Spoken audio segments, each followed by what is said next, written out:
नमस्कार दोस्तों, स्वागत है आपका अपने चैनल विधि जुडिशियल एकेडमी में। And in this lecture we are going to study the offence of mischief. This is what offence of mischief, और हिंदी में बोलते हैं इसको रिश्ती। बीएनएस में you have to study under section 324 and in IPC we have to study this topic under section 425। Just there is a difference of the number, section number का difference है। BNS में सेक्शन 324 है and IPC में ये section 425 है। Otherwise everything is same, concept is same. ये जो class जो आपको मिल रही है, ये क्लास आपको दो पार्ट में मिलेगी, पार्ट 1 एंड पार्ट 2। पार्ट 1 और इसके बाद में आप देखेंगे पार्ट 2 में। This class was recorded when I was teaching this topic as the IPC section 425. I was taking offline class and at that time it was recorded and thereafter it was edited, irrelevant portions were removed and a polished class was prepared for you. So you need not to be confused कि ये BNS नहीं है, just you need to adjust the number of the section.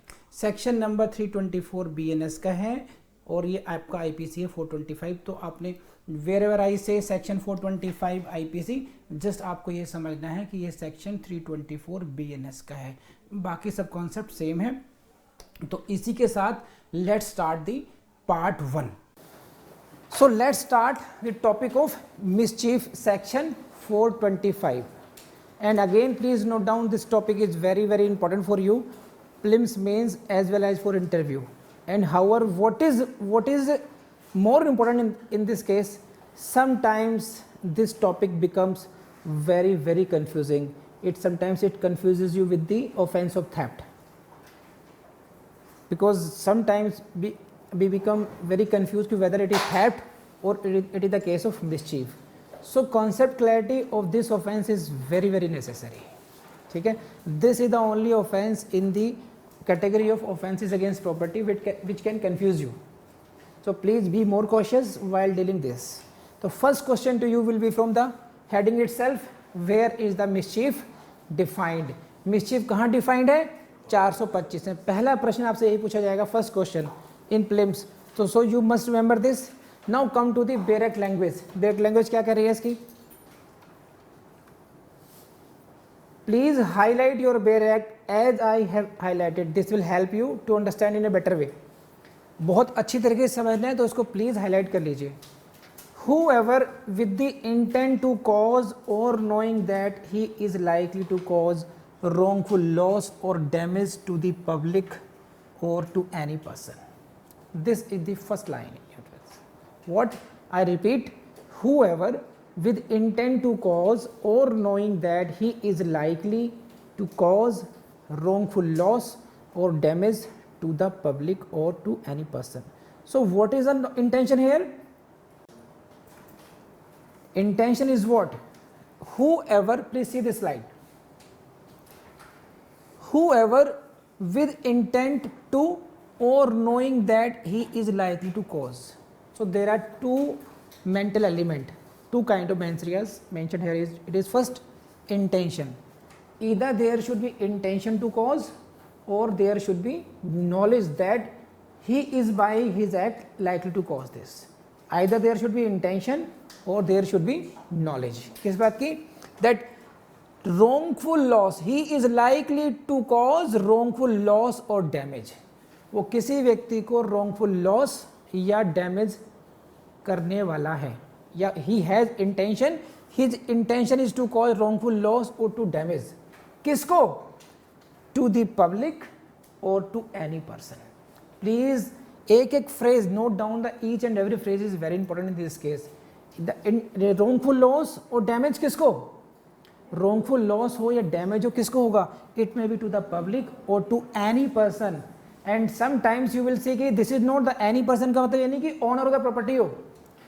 तो मैं भी explain करूँगा ही करूँगा, लेकिन जो मैं कह रहा हूँ शब्द, पब्लिक को नहीं भूलेंगे आप और टू एनी पर्सन को नहीं भूलेंगे आप। इंटेंशन की क्लॉज है यहाँ पर, इसको नहीं भूलेंगे। नॉलेज क्लॉज है, इसमें नहीं भूलेंगे। और क्या इंटेंशन है, नॉलेज है, रॉन्गफुल लॉस करने की है या डैमेज करने की है। तो सभी शब्दों पर ध्यान रखना है आप लोगों ने। Whoever with intent to cause or knowing that he is likely to cause wrongful loss or damage to the public or to any person. So this part is the mens rea part, कि what kind of guilty mind he is having. आप मेरी बात समझ रही हैं? This is first part, कि what is his intention? His intention, the intention of the accused is to cause wrongful loss. Intention is to cause damage. To whom? To the public or to any person. First part of the mens rea. Second part is what? He is not intending, but he is having knowledge. उसको ऐसा ज्ञान है क्या? That he is likely to cause wrongful loss or damage, कि वो wrongful loss उसके कार्य से किसी को अपने कार्य से wrongful loss कर सकता है या damage कर सकता है. किसको? पब्लिक को या किसी भी व्यक्ति को. तो this part is the mains Riya part, intention वाली हो गई. दिस इज इस इंटेंशन के साथ वो क्या करता है?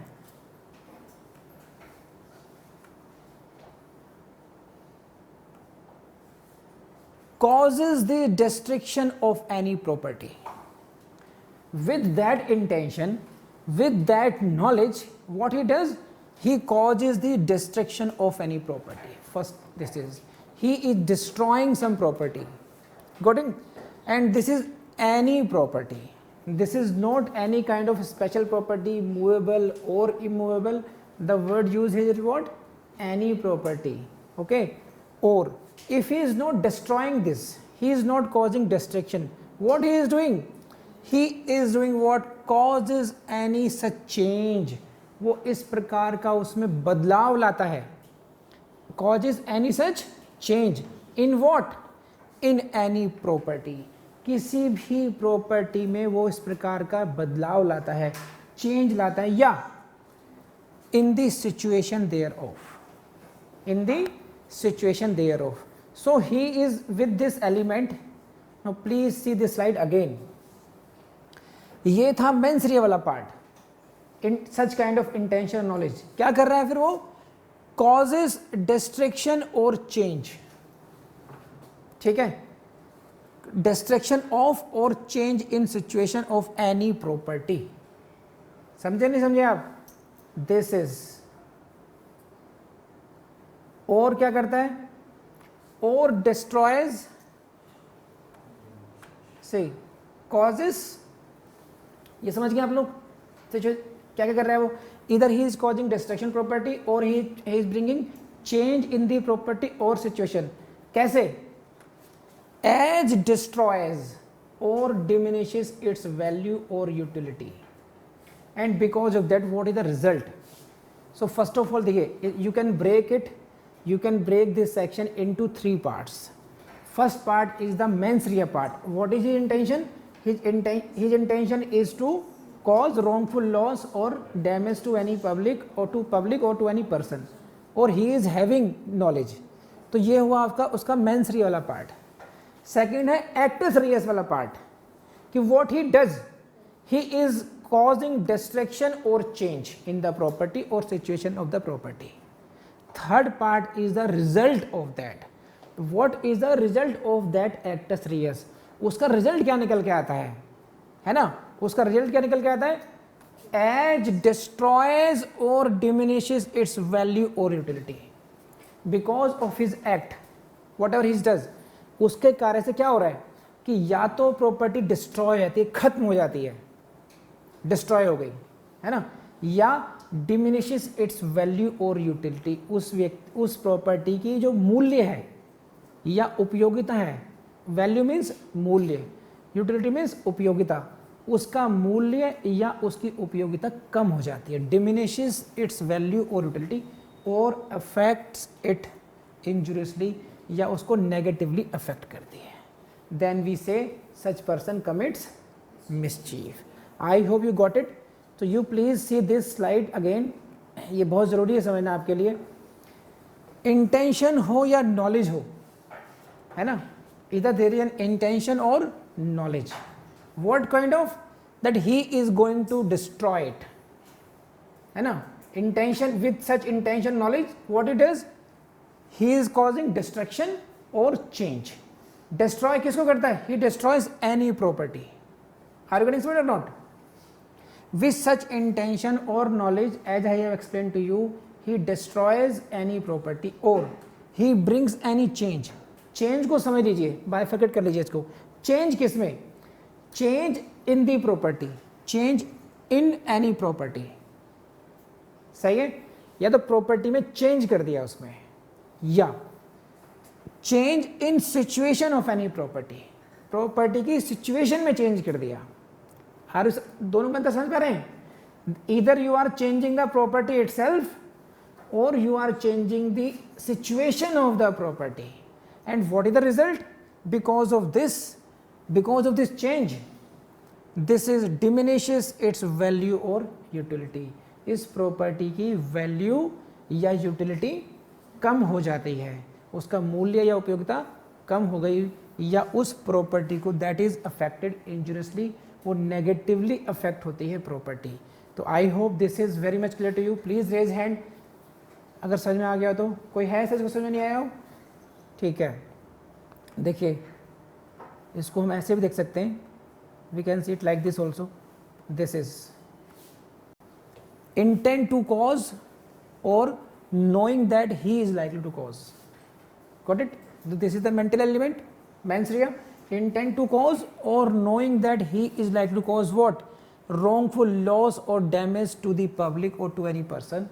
And then it जो any person है, please any person का मतलब है this is need not to be the owner of the property himself, है ना? This is not necessary when there is intention to cause loss to someone. तो it doesn't mean कि जो property destroy कर रहे हैं आप, द प्रॉपर्टी को उसका मालिक ही हो। Please go to explanation 1।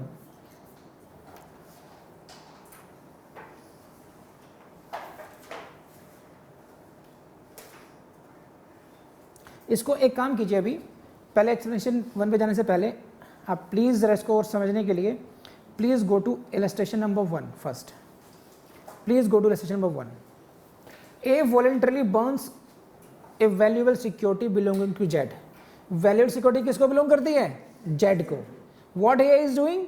He is voluntarily burning it. What is burning? Valuable security. And valuable security belongs to whom? To any other person, that is Z.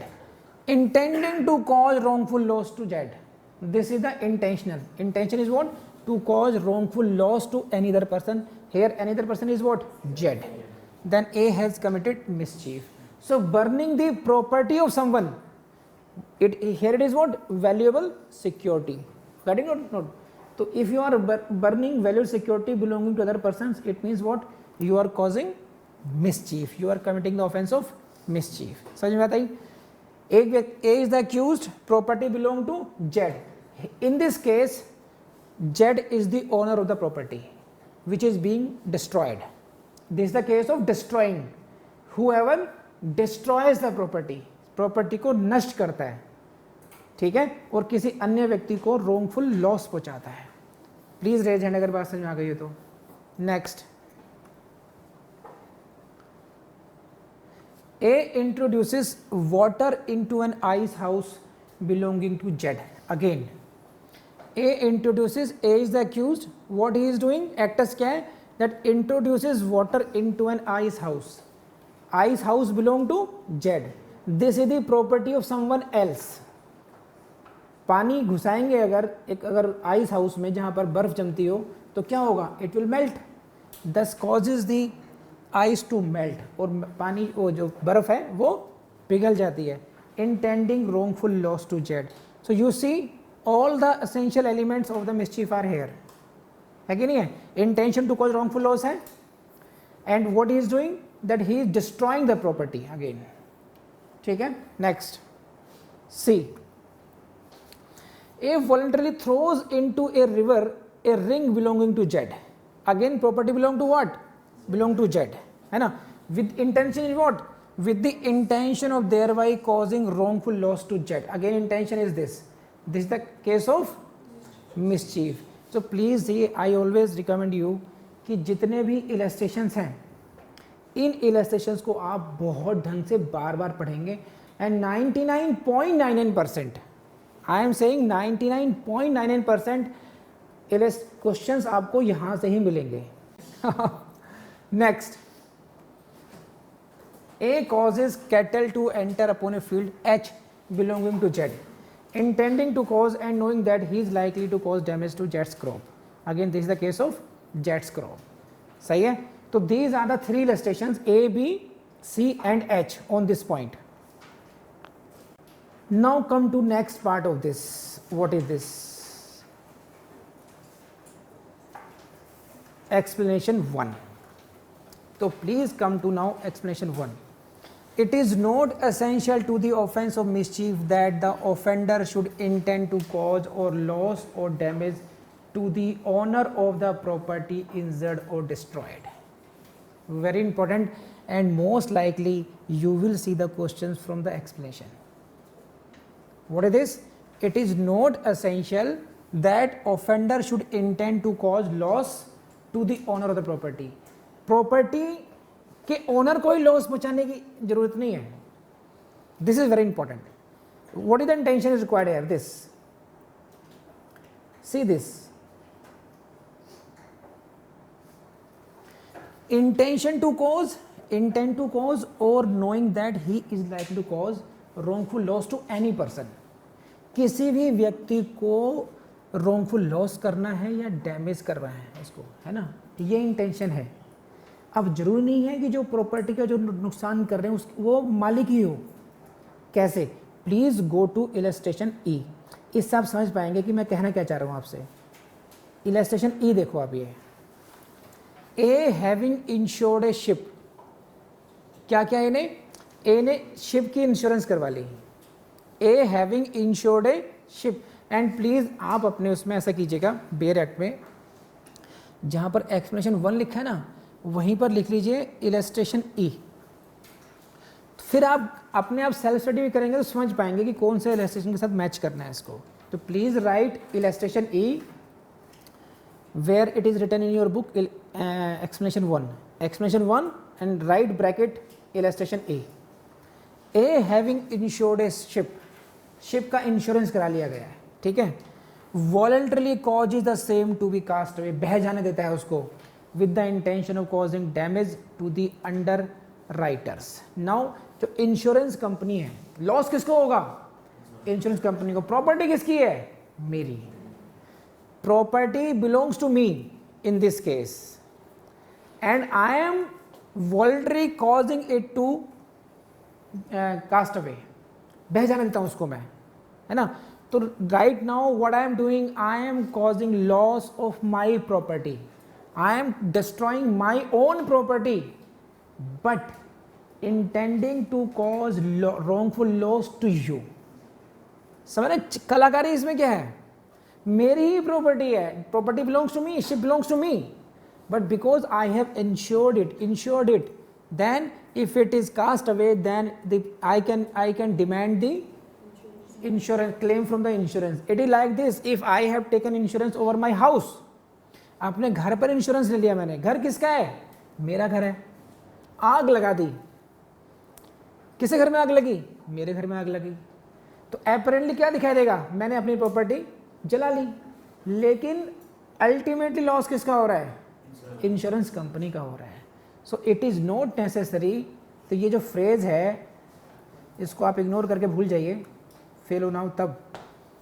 To any person, wrongful loss और damage to any person का मतलब क्या है यहाँ पर? It is need not to be the owner of the property.